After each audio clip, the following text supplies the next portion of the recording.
Peter. I'm just managing in the big chair, so.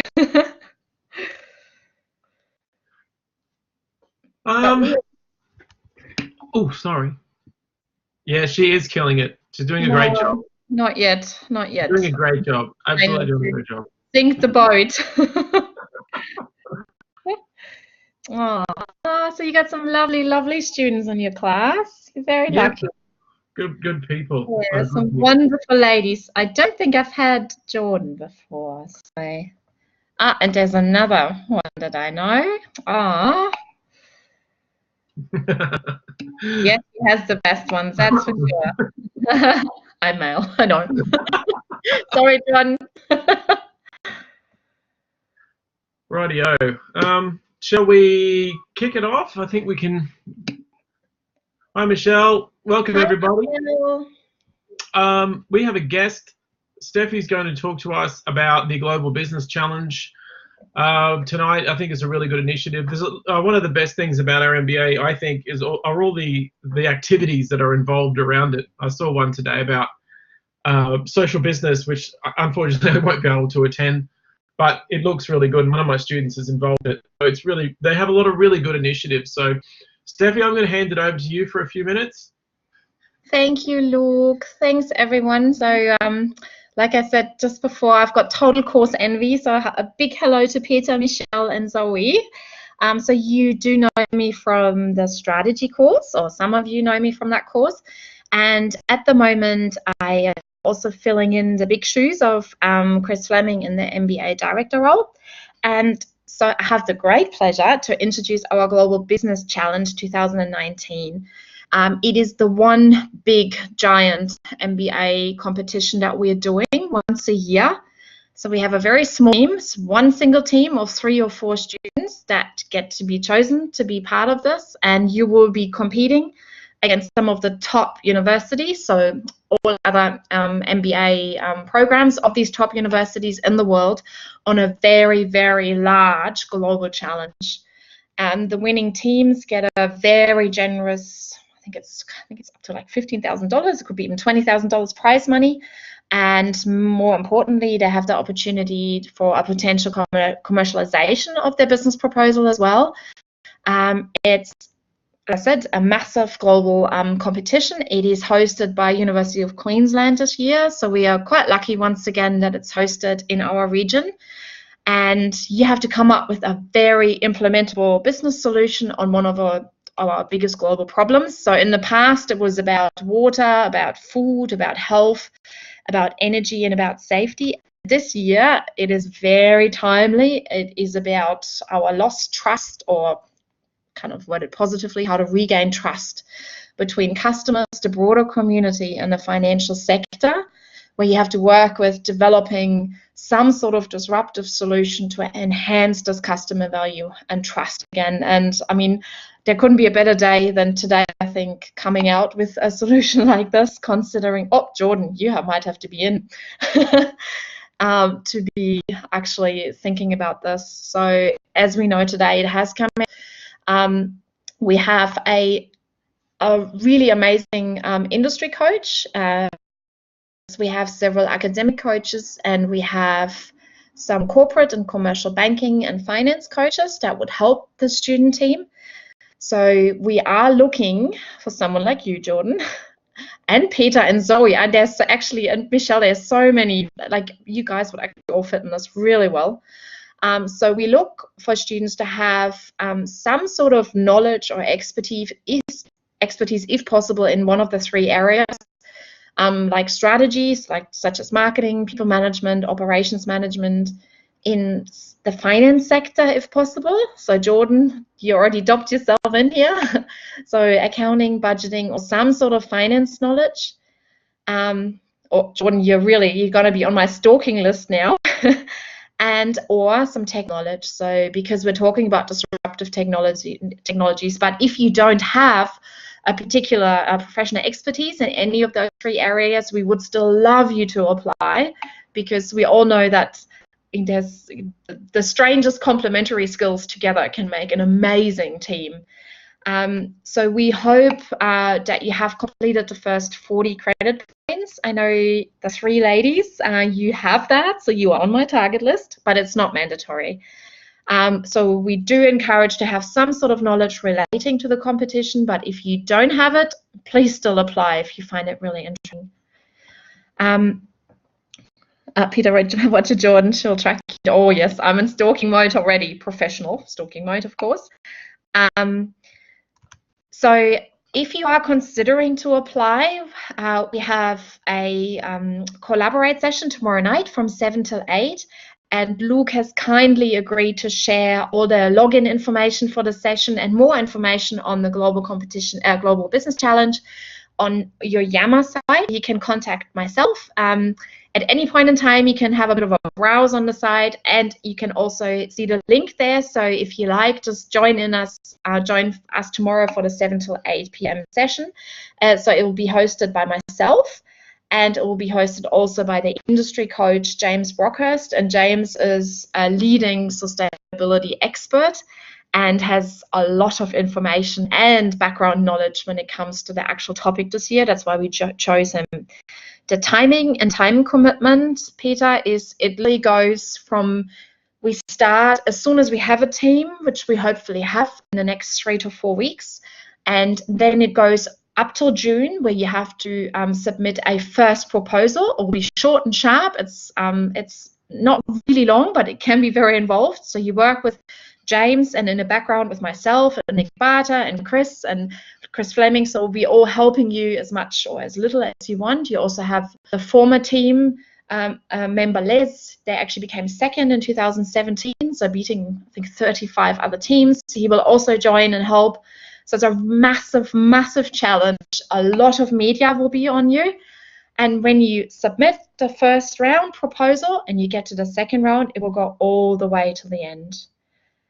Will Chris go easy on us in economics if we're doing this? Yes, I'm sure you can bribe him.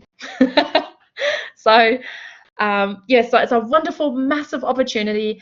You'll certainly be in the spotlight. So the team that became second in 2017, they're still literally talking about all the benefits they had, including a massive $1,000 prizes.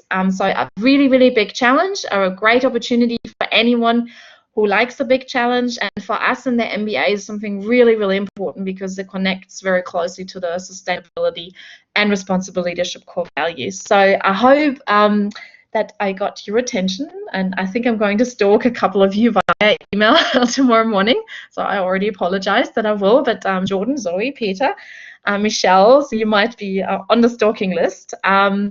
And yeah, so there is no commitment except for if you want to join us and just have a feel to how you think this might fit you or not fit you. But it's an amazing challenge, once in a lifetime thing that we're running in the MBA. And I will leave Luke for the rest of the night. Thank you so much, Luke, for letting me have this time. And I hope to see a few of you tomorrow. Thank you. Thank you. Thanks, guys. Thanks, Steffi. All right. Let us continue. We will move forward here. Just a quick note. While Steffi was talking, I have posted a notice of that with the link to register on the course website, so you can go and check that out when you have a chance. Very good initiative. So yeah, the webinar will give you a bit of a rundown there on what to do. But there's a link on the Yammer thing as well. I thought I'd email it out, but the links are not hard coded, so that's a bit hard on Blackboard. So we'll see how we go. All right, welcome. We did get it via email. Oh, thanks. So that saves me the trouble. So this is great. So I don't have to do it, which makes my life just that much easier. So what happened this week? We had a flood of assignments come in. I've set all the machine. I'll give you a quick rundown on that, actually.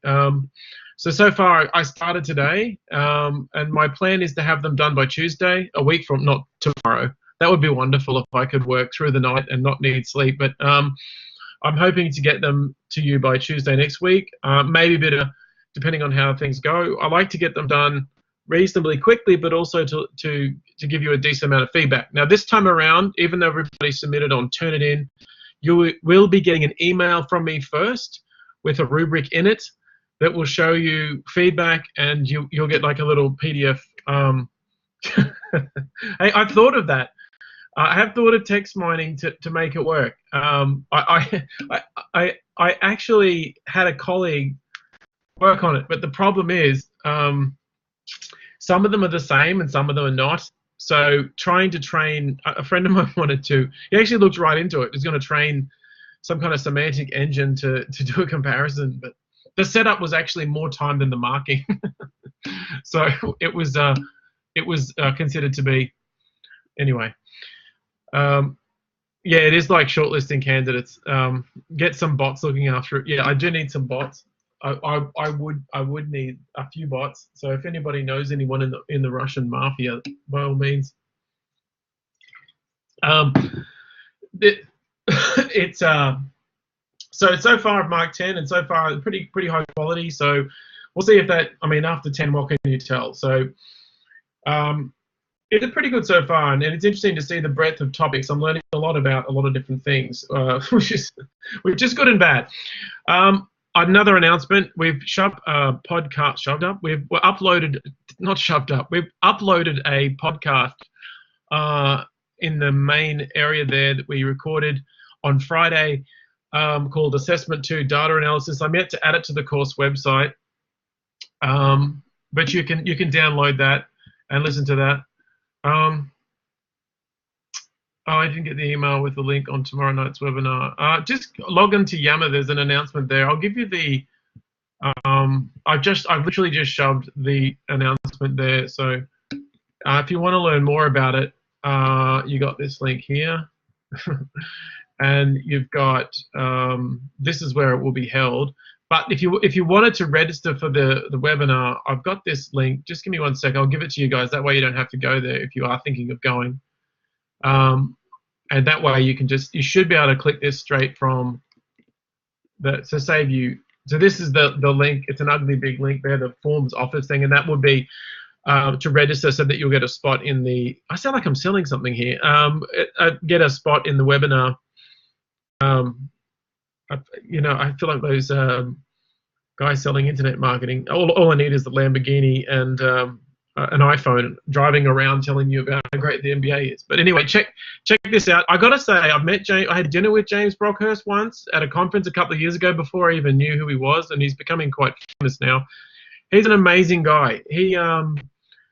His story. I won't tell you too much about what he did with his franchise. He had the Good Guys franchise, and he did a lot of really good work. One of the few examples at that time that I could find of small business expanding their vision of sustainability and profiting from it. So not profiting in a negative way, but building deeper relationships with customers, which I think is an incredible thing. So anyway, the podcast is there. This one's a cracker. I enjoyed doing this one. Nick really asked me some hard questions about the assignment. So if you want to reply in that section, you can do that. But most of you will probably be tired after doing the first one. The second one, if you've done a draft already, before you submit, I'd recommend you listen to that, because I give a couple of really good hints, I thought. And hey, look, it was fun to do it, tiring but fun.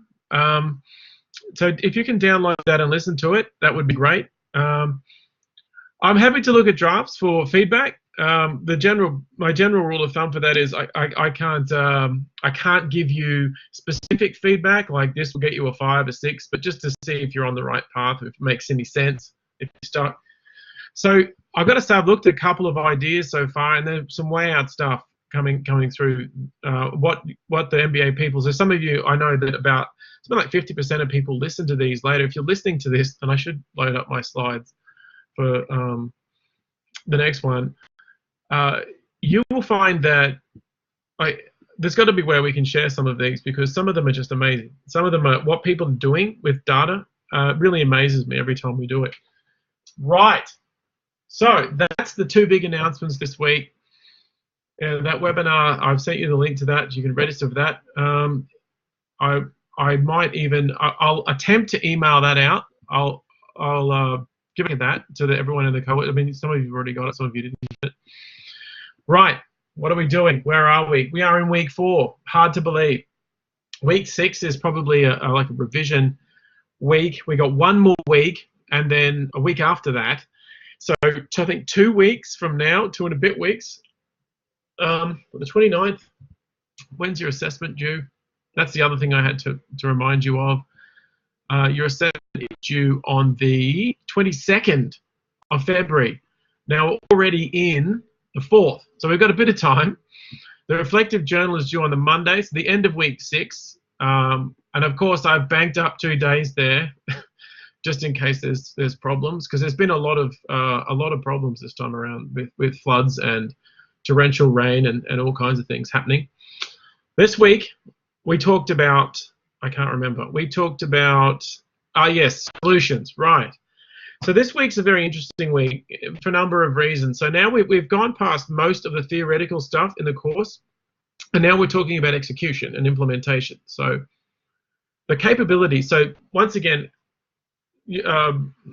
talking about the mantra in the course, excuse me, organizational memory. These are the capabilities. So these are fairly generic, but organizational memory, being able to integrate data, integrate information, creating valuable, meaningful insights that we can use for value-based decision making, and presenting those insights in a careful way. What's missing from this is the how do we get there part, and that's what this module was all about. That I think comes into it a little bit later, but when we're talking about solutions, and I think most of the people here would have done, I think if I look at my analytics from last week, we talked about the modules that people had done, and people were creeping into module 4. So the idea is that at least the official doctrine is that when you have these capabilities cemented into the organization that you're working with, the idea is that a solution package is the next step. And some of the solution packages we talked about are across these 4 pillars, if you like. So I think I might have recorded this one. In the organizational memory, integration, insight creation, presentation part, they're all different tools. And I think what this framework does is give us a helpful sort of benchmark as to what we can expect from data analysis. So moving back out of analytics, which is more sort of 3 and 4 there, insight and presentation. Integration can be architectural based, as we've already discussed, and the memory part might be document management. Oops, sorry, that's my yellow thing going off. I'll turn that off. The email. So another thing to keep in mind here is when you're doing these kinds of tools, or when you're working with these kinds of tools, they serve there's a fit there. So in other words, the highlighted tools here, let's read from the slides, have emerged along with the development of data analysis, whereas others have been adapted from other technologies to support that data analysis. So in other words, what are you doing? Going back to week 2 and week 3, what's the fit? What's the purpose? What are you trying to achieve? What tools are you using? Why are you using them? And so on and so forth. So if you have a benchmark in your head and you said, look, these are the 4 reasons why I want to use these tools, then you can look at the reason for those tools and fit them into your strategy. So I think one of the more helpful things, we got interference there. I'll just mute that person for 1 second. Okay, good. So we have tools that we can use that integrate very well with different aspects of the environment that we're working in. Some of those tools are a fit for the organization we're working in, and the fit relates to our strategy. So in other words, underpinning all of this talk of pillars and insights and presentation software and stuff like that is a direct relation to your strategy, the purpose, the underlying meaning of what you're trying to achieve. So that out of the way, what do I mean? Well, what are you trying to achieve? Hopefully by the time that you're doing your second assignment, or at least thinking about your topic, you'll be thinking, what's the goal here? What's the aim? And what do we need data about? So all of these things interrelate to a common purpose or a common theme, and that is the purpose or the fit. And so in this, we're talking a little bit about that anyway. So when I went through and we were talking about this, I got a few questions. I didn't get as many questions this time, but if we go back to last week, I had a few questions about data, right? So most of us, I think most organizations don't really have integrated data that well. They don't have it. I think we don't have the technology for it yet, but the idea is that we will get there eventually. So if we look on the other side there where it's got data analysis product, information that leads to knowledge, and knowledge that enables decision making. So let's just take a step back and say, look, so our data is coming from two sources, broadly speaking. It either comes from a structured source within or without the organization, so inside, or it comes from the cloud, or it comes from a Google search, or it comes from somewhere. But unstructured information, I want you to think carefully about that, because that's largely where your projects will be focused. Structured information, we know where it is and we know how to access it, but unstructured information is information that doesn't have a shape. So we throw out these terms and we think, well, what do you mean? Well, if I'm trying to find a pattern, or for me, it's the way it works. It works this way. If I have a pattern that is, let's just say, I feel like there's something there, so I might think, oh, something's not right. I will go to an unstructured data source, right? So I really want you to think about that. I really want you to think about that. Zoe says, or Jordan says, sorry. I think that's. I know there is data. I know there is a data team in an organization I work for who are building a predictive model based on modeling real-life fraudulent insurance claims. Yeah. Then comparing these to legitimate insurance claims, looking for nuances in language and verbal and written by the customer, which then provides the call center employee with indication the claim could be fraudulent. Is that insight creating or presentation? That is pretty cool. And that's where we want to go. We want those predictive models. So I'll answer that question in two ways. The first one is, yes, we want prediction.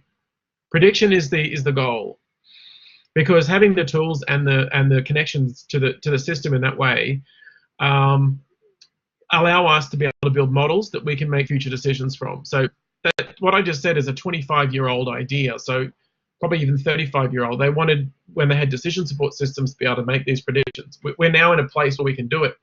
So the second part where you said, is it insight creation? That's a really hard question to answer. I would say that it's presenting with information, but it still requires a level of judgment. So yeah, like, okay, all right, okay. I thought you meant from text-based records. So they're from the actual call, looking for patterns. You know, that reminds me of, there's a study that was done on micro expressions a number of years ago, and it was fascinating stuff. And things like voice intonation, it can indicate, like if you've seen Minority Report, it can indicate, pauses.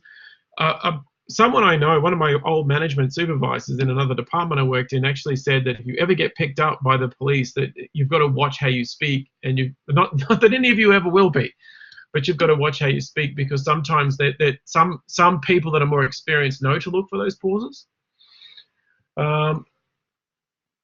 Pauses, breaths, length of call. Yeah, and some phishing techniques. Oh, what was that study? I can't think of the study where they did something similar.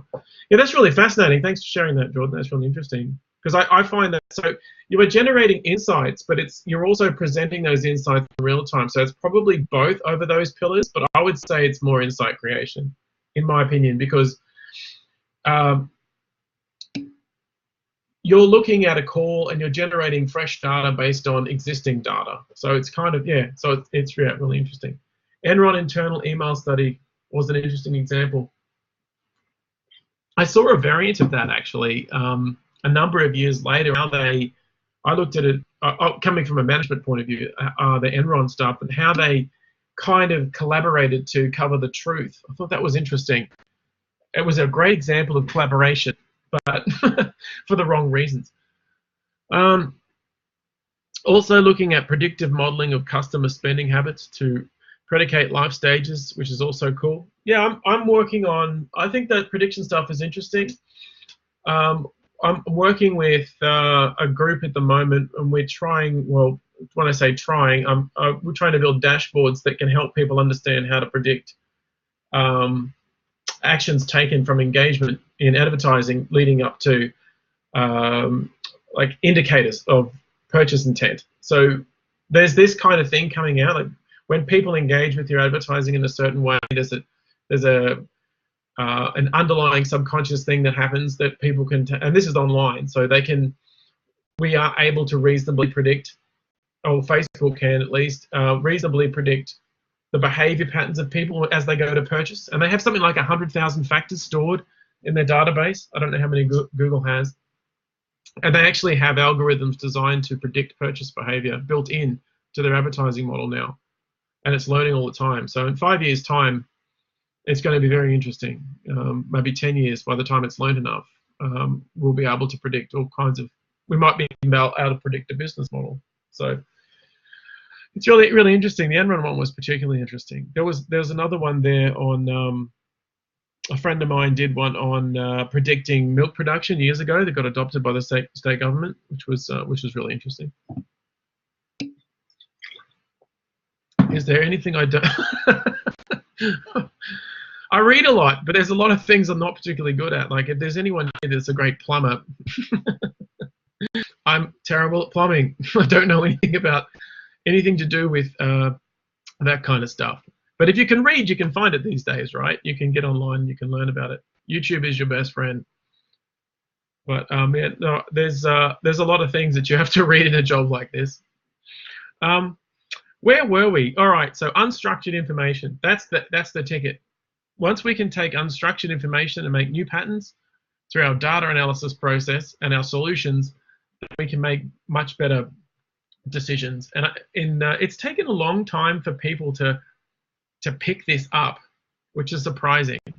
It's taken a long time, and I'll get to why I think that is a bit later. So unstructured things are hard for us to process because they don't have any structure. And I think when it says unstructured, it's like it assumes that, oh look, it's just there and you just don't see it. No, it's there, but you have to see it. So you have to scaffold it and create it. So as Jordan was saying earlier with the example of data mining speech patterns, someone thought that up, and now the tool fits underneath that creative innovation. So that's the idea. The circle. What did I? Oh, right, these are the stages. So we go from unstructured to structured. We're trying to integrate different pieces of information, and then bingo, we have a solution. I had a question about this, just real quickly. Why is the solution in the middle when who was it? It might have been 2 years ago someone asked me this question. Why is the solution circled last? So that's a good question, and it made me rethink this diagram a little bit. But the idea is that those pillars are underlying the process. So in other words, bottom line here is go to the solution after you have constructed the innovation in your head, or you've mapped it out. So I saw something really interesting on LinkedIn this week, which is related to this. Like the two biggest skills, but I don't know how valid the study was. I just saw it in one of those little meme things, you know. I did read the article that was associated with it, and they said that the second biggest skill is persuasion, but the biggest is creativity. So I thought that was interesting. Like, why would that be in-demand skill set? But then when you look at what everyone has to deal with and things like this, you can see why. So I would say the creative solution always comes first, then the technical solution comes later. So we look at the tech and we think, oh, it's really cool. But the reality of that is that there's aspects to that involve different levels and understanding of thinking, but I would say that because of my background. But okay, so here's some different vendors we talked about. These are, you would have heard of these: Oracle, SAP, Cognos, Azure, SAS, MicroStrategy is another one, information builders including Spotfire, I don't know what that one is, ClickTech, Actuate. There's one that someone else mentioned that gets used quite a lot. All of these oracles are the mega vendors. So just by the by, there's stacks of them now. We got Oracle, SAP, and these are the ones that break down into different platforms. These are probably not even that big these days. Oracle's the biggest in the world, and there's somebody said there was a statistic that got thrown up on TV the other day, which was if you've used a computer in any organization, there's a chance that you've used something that Oracle created. That's how big they are. Not to mention that the guy that invented the database architecture in Oracle, the guy who pioneered the business model, I guess you could say, the entire neighborhood. So how's that? I don't like the house. I'm going to buy the whole neighborhood. Web Focus, BI, and a few others there that you've no doubt heard about. But all right, so and then there's a bunch of them that continue. So there's quite a few of them. So here's an example. I probably should change that. I think we're moving away from Cognos at the end of this year or next year. So we use Cognos initially to access the data layer. So we have the university's problem here, and I wish Steffi was still here because she'd back me up on this. Our biggest problem is we don't have integrated data, and we've been trying to solve this problem for a long time. They brought in Cognos as a solution for that. So they bought it because they eventually wanted to go to a predictive layer. So in other words, like Jordan was saying, we wanted to be able to predict retention, we wanted to be able to predict growth, and all those kinds of cool things we talked about last week. Initially, it was hoped to take our really poorly managed data warehouse at the time, so this is going back years, and they put it in to kind of structure it so you could ask questions. I'll see if I can find, they've made a lot of headway actually, and they've got cool stuff which they've done a great job. And I think Emma, I can't think of the last name now, is the planning and support director. Under her guidance, they have done an amazing. So I'll just give you a quick look at that in a minute. You can have a look. Like to see how it will work with SAS. Yeah, we've got all kinds of problems with it. We tried SAS. I can't remember. I'd have to get someone else to chat about that. I can't remember. I dropped out of the project. So we're looking at that. Software as a service. Yeah. No. Oh, good. Yeah, good point. Sorry, I thought you meant the package SAS. I still had my head in the previous slide. My apologies. We have Tableau here at the moment. PSP Plus and all these other things that they're doing. Anyway. We've got something called UCube. I don't know enough about it, but like I said, Emma's group are quite. You can check this out. This is what they're doing, and this is the end result of this project, and it just keeps getting bigger and better every year that I check in. I had absolutely nothing to do with it, but I was there as a stakeholder to give them feedback. Oh, nice. Software as a service is they do have some integrations. I don't know what they are, Michelle, to answer that question directly. We don't have it at no, well, yeah, it was probably too new by the time we did the slides, but yeah, they're there. They're probably the biggest one in Australia now. Stuff like that. He's done well for himself, that guy. Web Connects, tons and tons of different things. I wanted to show. Where is it? Anyway, you get the idea. There's actually a little bit more to go. So this was an example, and where it's at now is that they're using Tableau. I don't know whether they're using any of the Atlassian tools or any of that stuff, to be honest. But it's actually quite good, because what we can do now and where it's going, we couldn't even do this before, but we can actually make ad hoc requests for information, and you can get in there and build it yourself. One of the best parts of it, I'll show you. They've got their own community, but you can check all that out. It's actually really good. The way I don't know who the new person is who's doing it. But look at this one here. This is what we look at. These are our benchmarks. So this, God, where am I? My brain. There we are. Boom. So if you look at the different things. I got student behaviors, learning analytics. You've seen the beginning of that. We were really so this is 8 years along the road. This has taken us that long to get there, but they've got they're the different areas that they're doing it. I love the qualitative analytics part. I was at a meeting and I said something, right, got myself in trouble when I said, we need more feedback than statistics. And at that time, they rubbished it, but it's good to see that it's there now because, like as Jordan has said just earlier, with the example of the calls and Peter's version of Enron, there's different ways, different kinds of data that we can use now. Anyway, onwards and upwards. So that's just an example of where it's gone. It's really developed now, and they have a good team in there. And employability is an interesting one. One of the things that they did with that was that they tracked people who got jobs and then worked back to their core programs and saw what they did. And they've actually developed a whole thing now for students in their undergraduate degrees where they can do internships, they can do placements, they can get a job while they're studying with their prospective employer because they worked out that raised the level of completion and stuff like that and kept students happy and got them jobs, which is what part of the undergraduate experience here at Griffith. Anyway, moving right along. Right, so here we are. There are two.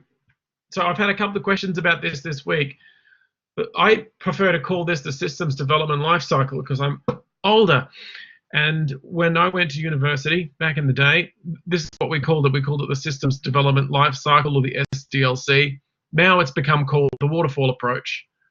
So what am I talking about here? And this always leads to at least one of the Collaborate sessions with a bunch of people arguing about it. I don't know why, because I don't understand it. But, James has put up a new diagram about this, and I think he's right to a certain extent. We've always argued that there was iterative cycles, horses for courses. That's right.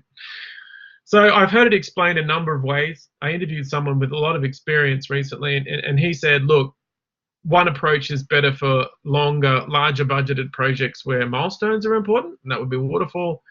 And everyone's favorite, or not favorite, depending on what you want to talk about it, is the agile approach, which is mentioned in the module as well.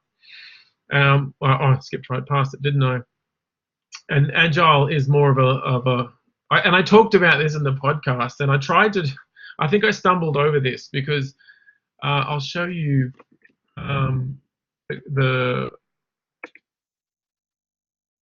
this is if you're stuck, like any good this is one of the better resources, like if you wanted to know more about the differences. The basic gist of it is, so bit of background, when information systems first became part of corporate thinking back in the 70s and 80s, they basically were only used for accounting and manufacturing purposes. So the world that I'm old enough to remember the world without the internet. So I went to university and the internet was reasonably new, but it wasn't part of the curriculum, right? So we didn't have this stuff. It was a while ago. So that's how old I am. If you remember, yeah, that's right.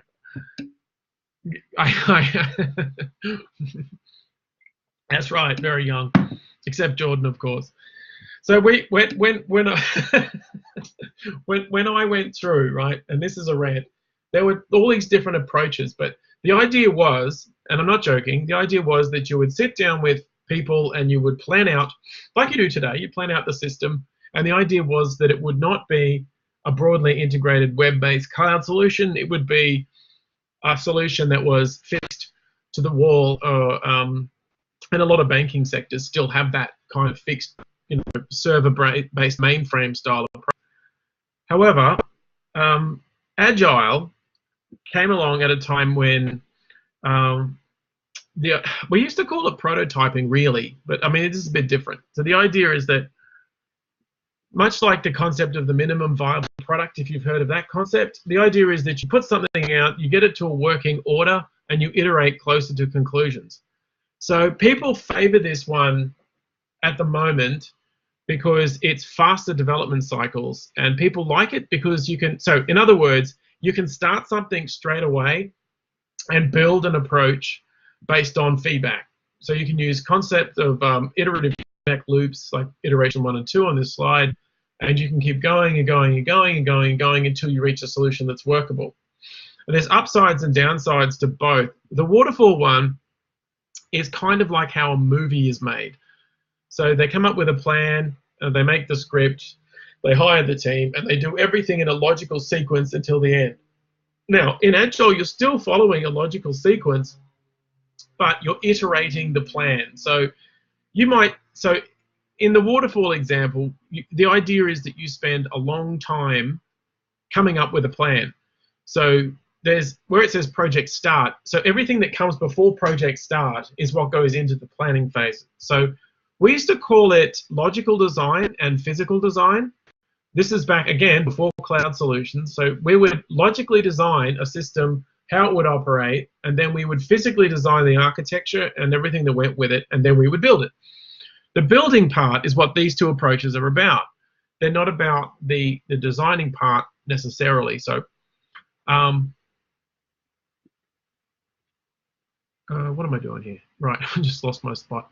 So if we have a look at this approach, right, so that's straightforward. This one's iterative. In the podcast, I said that there's a big difference between lean and agile, and I think that might confuse people. Lean doesn't get mentioned in the course. Lean is more like the keeping things efficient, a quality-based development approach. The idea here, I think, with agile, and I just wanted to sort of point this out a little bit, is that you have a working product much faster. And I think you'll probably find in more modern organizations that the majority of players now are trying to move towards a more agile approach. So in other words, agile means you get things done fast. You have a piece of software that develops much faster, or you have a framework. So if you're planning to work for another 20, 30 years or longer, this kind of thing will become much more embedded in culture. So you're seeing it becoming, so in entrepreneurial circles, it's called a minimum viable product. So you're seeing more and more of this thinking, just get it out and execute. So I think that's because of the cloud revolution and the fact that you're seeing more of these software packages not embedded in the organization than they used to be. Andrew says, excuse me, agile is the most evident in the never-ending app updates on phones. Yeah, it's irritating, especially when you forget that you put auto updates on and you're walking around and you have limited data because you're a cheapskate, speaking from personal experience. We see it a lot in whatever we update. Your new update is ready. Drives me nuts.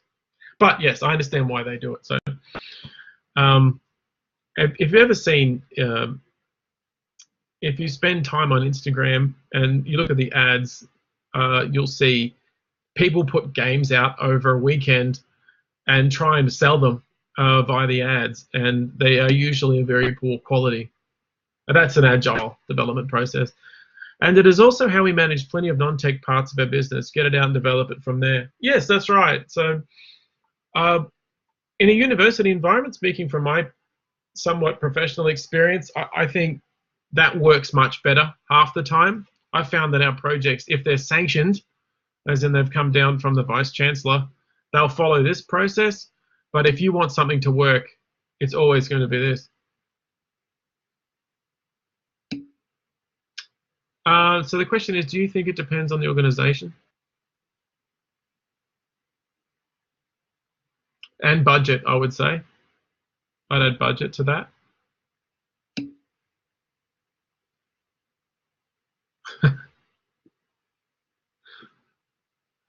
Yeah, that's Jordan brought up a really good point. Just in the chat there, risk aversity. So agile does. That's not what That's a good point, because that's not written on the back of the box. Agile has a higher degree of what would you say, is that nascent risk, or a higher degree of risk in terms of what can go wrong quickly. But that's built into the process of learning. But yeah, Do I think it can depend on industry? Yes. If I was talking fintech, Jordan, if you're in that industry, I would be very cautious at the moment. Regulated versus non-regulated. In our industry, sorry, I would say yes and no. So yes, in government organizations where I've seen it work, agile work, it's usually in smaller project teams, and the boundaries of the project are well established. So people would say, so one project I worked with on Queensland Rail years ago used this approach, and because the project team was well defined and the goals were well defined, it worked well. I've seen it fail miserably in getting things to market. So in entrepreneurial industries, even though it's touted agile, I've seen it fail miserably more than it succeeded. And that might be quite surprising, but a lot of software as service packages die on the vine. They don't make it. In the university environment, and I've seen mainly 99% waterfall. So, and I think that's because the risk is built into the budget, and they don't have much flex around that too. Yeah, risk level, dollar value definitely. So in the Tableau project that they did, that I've given you a little bit of a link to. There's stuff that you can read about it. That was definitely waterfall here because of the cost. So they were given a budget that was comparably small, and they're often given that. But just to answer the question more directly, which is then outdated and of limited relevance, I think it depends on the fitness it depends on the strategy or the goal that you're trying to achieve, and the debates between both kind of come from different points of view. So I would say safety first, like the waterfall approach. If you're developing something big, like I can't remember which one of you guys it was last week. Frank, I think, not Frank, or someone, I can't remember. My mind escaped. You have to go back and look at the collaborate. But said they'd spent $650 million on an investment project and it wasn't completed. So that kind of risk wouldn't be borne by a university, for example, or dare I say it, a public institution, unless it was a massive project. So it's fitness for purpose, really. Probably James. Yeah, I think it was James, actually.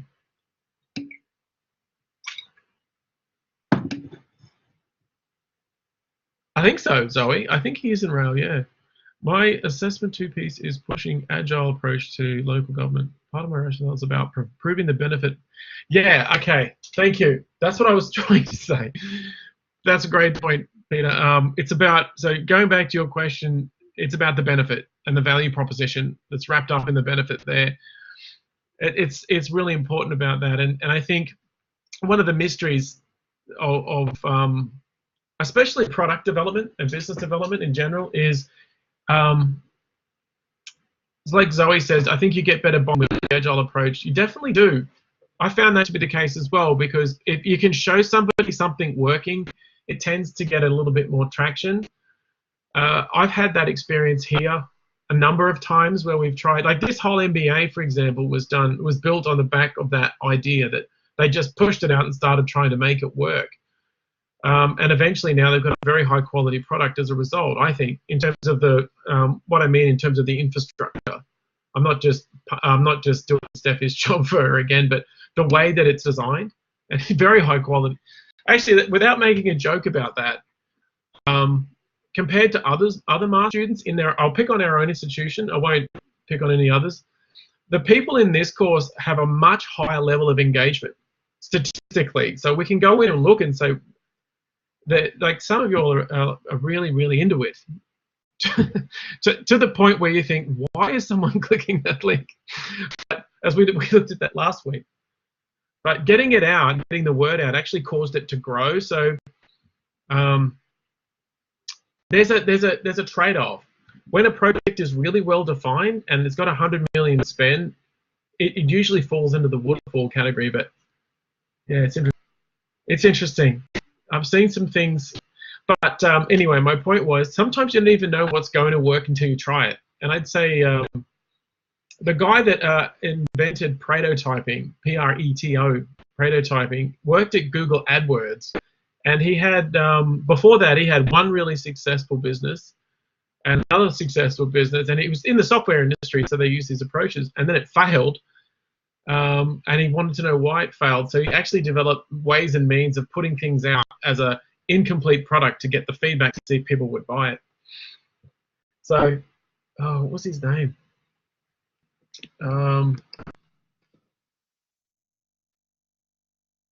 Let's look up his name. Worth. I can't. Here's his website anyway. If you're interested. Why so many ideas fail and how to make sure yours succeed. So this is brilliant. If you get a chance to read this. You've said a lot in favor of Agile. Can you also mention some or downsides or perhaps contexts in which it wouldn't work? Sure can. It doesn't work in environments that are, I found that it struggles in environments that are bureaucratic sometimes, not because of the organization themselves, but because of the speed in which the methodology asks you to operate.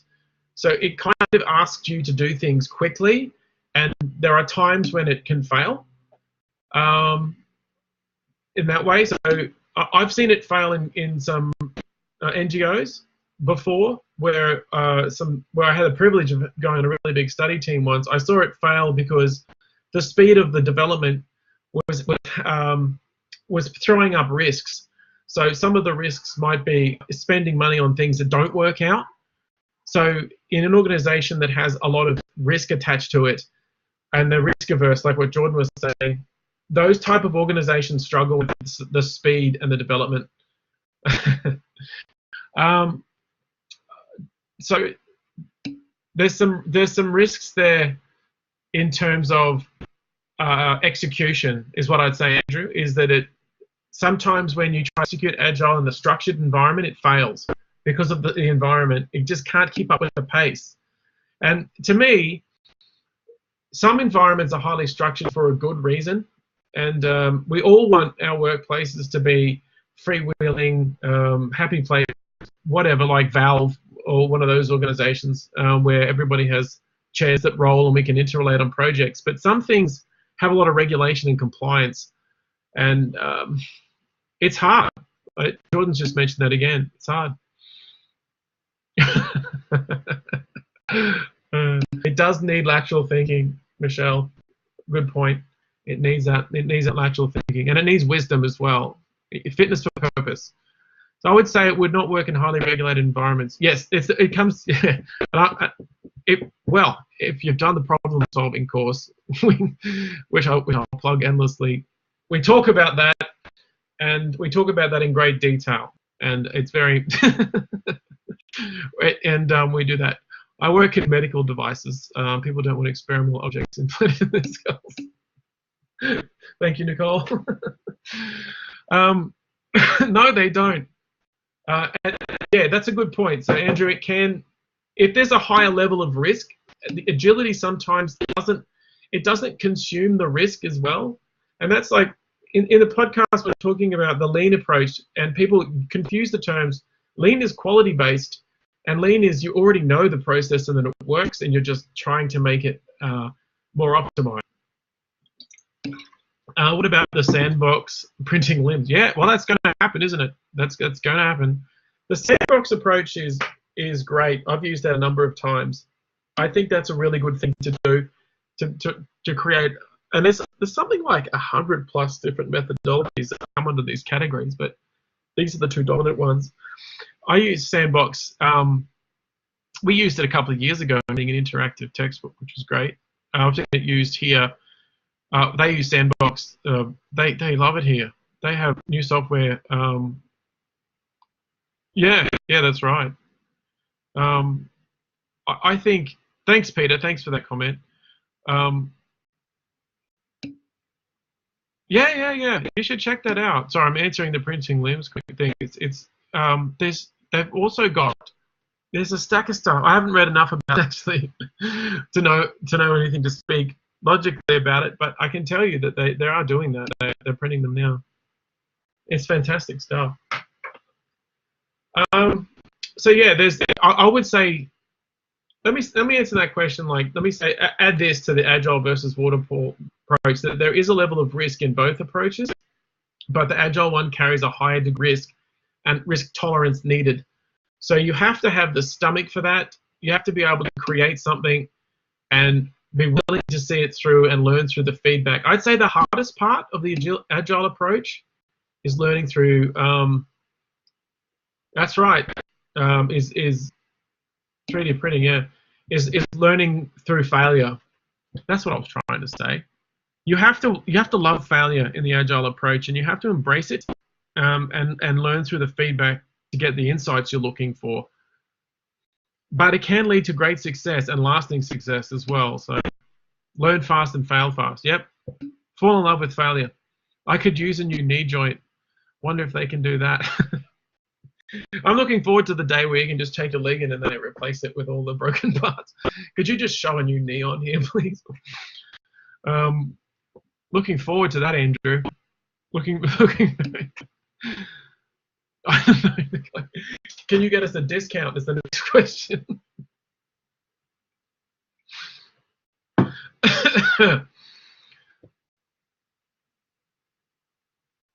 Yes. So right, I'm contacting you. He's your colleague. Yeah, he probably is. I was over there actually. I was over there. He is my colleague. Good point. I could pick up the phone now and say, "Can I have some free knees?" Because my knees are from basketball. My knees are absolutely sore. Free knees, please. Free knees for everyone in the NBA. Wouldn't that be a great way to sell this NBA? Free knees. You could just come in and get your knees and learn everything you need to know about business at the same time. I would do it again. Man, let me tell you, when your knees give you pain, life isn't a great deal of fun. Good value for money. Right, Monday madness has kicked in full swing.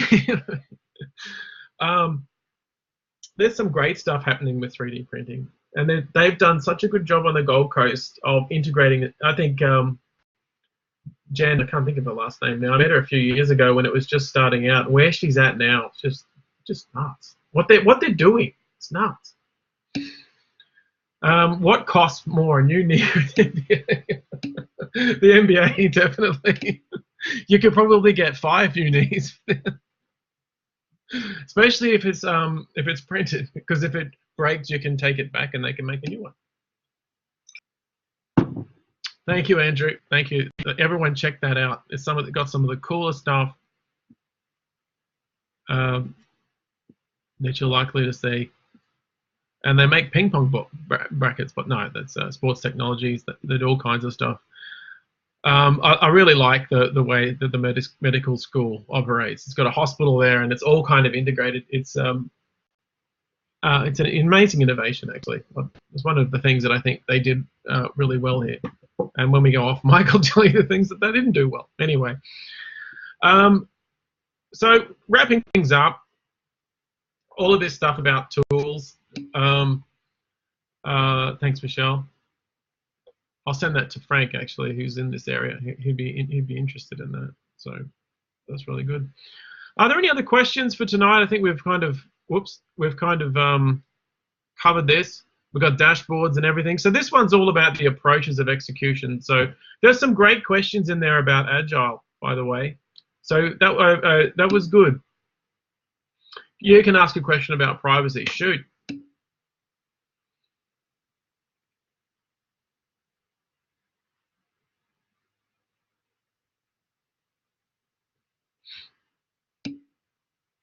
Where do you see the line being drawn around data mining and an individual's right to privacy? How their information is accessed and managed?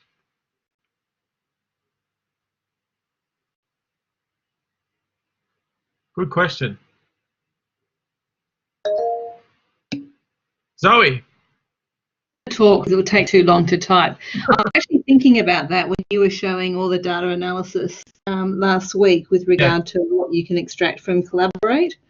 And we do the same with our websites for customers and things like that. And I find it really uneasy. I feel uneasy whenever I see individuals' names beside things. It's like, oh no, I'm okay to have a look at aggregated data, but I really don't like that individual.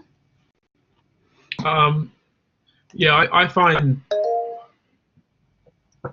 the same thing. To answer your question, Jordan, I agree with what Zoe said. From my point of view, I think we're entering into new territory. I'll give you my cynical point of view, and then I'll give you what I think. I think this, from a cynical point of view, I think we're going to lose the privacy, and I think the line has already been drawn for us.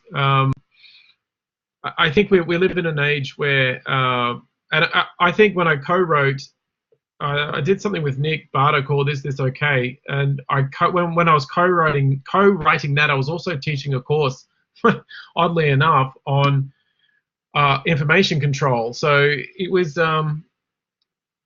it's interesting, yeah. It's interesting, yeah. I think we need to have more of a conversation about it, because I think it's what you can learn about people through some of these systems. So in the and it's the inferences that are drawn. So I think in the Thursday afternoon Collaborate, when I was talking to Dan, we were chatting about different aspects of school, and they've got all kinds of problems because of privacy, and we have the same issue. I do see it as an invasion of privacy from my own point of view, and I don't like it. And I think we need to have a different conversation, but I think it might be too late to stop it. We had a breach this week, for example, and I had to reset my password because someone had used the dark web to access my account. And I don't know what the hell they want with my account at Griffith. They had changed their grade or something. I'm like, what's the point? But the fact is that people know where I work, and they've got tons of data about me already. But I hold out hope to answer this question a different way. I see the line being drawn between data mining and privacy around competence. I think it's going to be a long time before people are going to have the sophistication to, I mean, they could take you down right now, they could do it quite easily, but I think it's going to be a while before the systems integrate in a way that it becomes Minority Report. But for your own data that you manage yourself, absolutely, there's a huge danger of discrimination. And I've seen it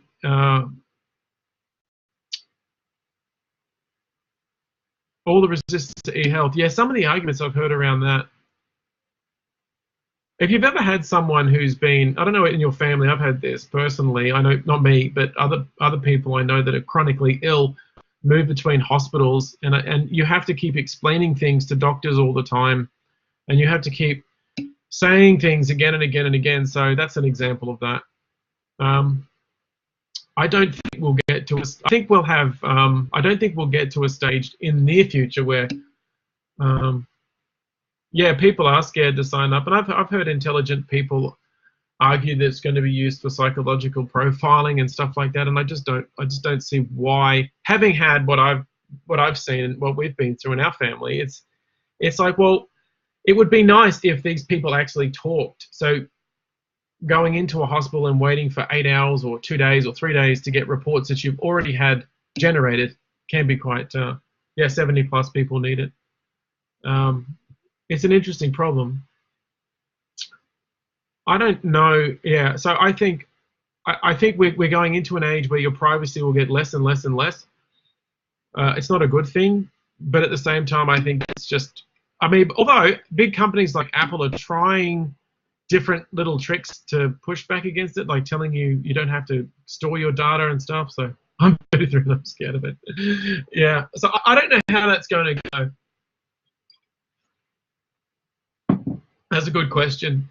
I think about that. Like when we're looking at the course analytics, I can see a lot of details about how people have related to the course, and you start making these assumptions. It's interesting.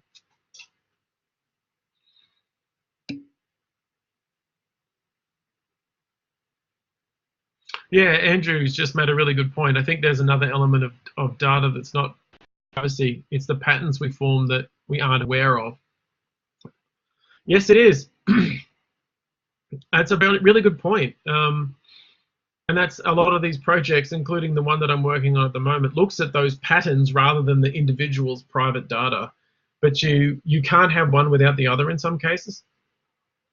So I see it becoming, I look at people who now that are 16, 17, 18, and but thanks, Jordan. We should wrap it up there, actually. I'm not worried given the QR payroll debacle and many others. I have no confidence that I'll be able to create the data. Yeah, that's what I believe at the moment. Talk to me again in 10 years, I may have a different opinion. Maybe in the future they will have. No, it's not sophisticated enough yet. Even looking at this slide here about integrated information, we're not there yet. I can't just go to my computer like CSI Miami, if you ever watch that, and just pull up traffic data and quickly compare it with known criminals. It takes weeks to get that kind of data sometimes. So anyway, it can take weeks, but if you own the data, you can design it that way. Increase the resolution. Yeah, it's an interesting problem. It's an interesting problem, but rightio, we're all good. Okay, hopefully this time next week I'll have some really good news for you, and the marketing will be completed. But I don't know whether it will be. I'm hoping it will be, but we'll see how we go. Anyway, everybody, I will have fun marking. Thanks, Zoe. It's a really good one. I enjoyed making that one. I enjoyed it. Thanks, Andrew. Everyone, have a good night, and I'll see you guys next week. Good night, everybody.